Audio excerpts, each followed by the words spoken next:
Art imitates life. As humans, we are incredibly self-centered.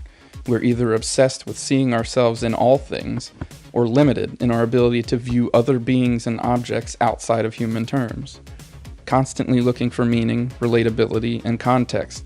According to Jean Epstein, the cinematic language of the close-up has allowed us to give objects and single parts of an individual personality and life. This language of animism attributes soul to these artifacts of the close-up. But is this always the case, or can this language instead be used to have the opposite effect?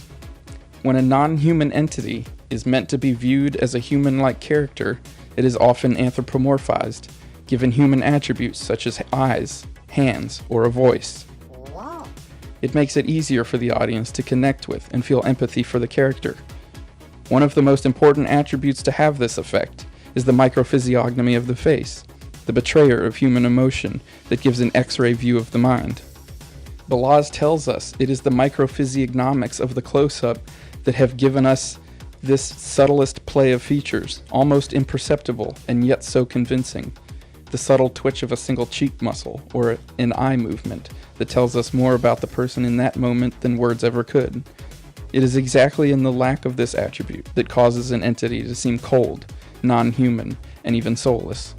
When you can't get a proper read on someone, you become suspicious of them, uneasy about their presence. Beyond the pure interpretation of the face Balazs infers, what do these films present back to the audience about themselves?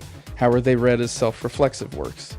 Althusser and Hagener present the cinema as mirror and face theory, stating that we not only end up identifying with the perspective look of others on the screen, but begin to feel the medium look back at us.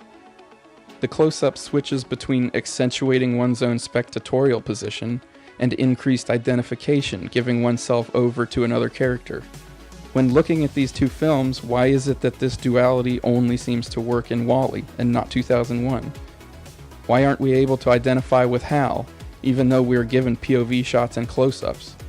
I think this paradox of identification and reflexivity can only exist when the previous theories of face and photogeny are used. Even though Hal is a character with his own personality, you can't identify with it, because there are not enough signifiers to understand it in human terms. Therefore, with 2001, all that is left when Hal is in close-up is self-reflexivity. It becomes commentary on humans' constant desire to advance technology without considering the consequences. That message is also present in WALL-E, but not without the compassionate perspective of the little robot that gives hope to the future of technology. As technology progresses, there are more and more discussions opening up about the future of robotics and artificial intelligence. People are beginning to seriously consider the possibility that they will surpass humans in every way and should eventually be afforded the same rights as humans, coexisting as a new race. Can we then view these films as contemporary views of racial difference? Jun Okada relates photogeny to American racial anxieties as he discussed the fetishization of the Oriental and the fascination of cultural difference in American films. This reading of photogeny places Hayakawa's characterization in The Cheat as the stone-faced representative of all Asians, putting it in a category of other he's not meant to be identified with because his lack of facial expressions doesn't allow him to be. Is this not also what Stanley Kubrick has done with Hal, making him the representative of technology as a whole?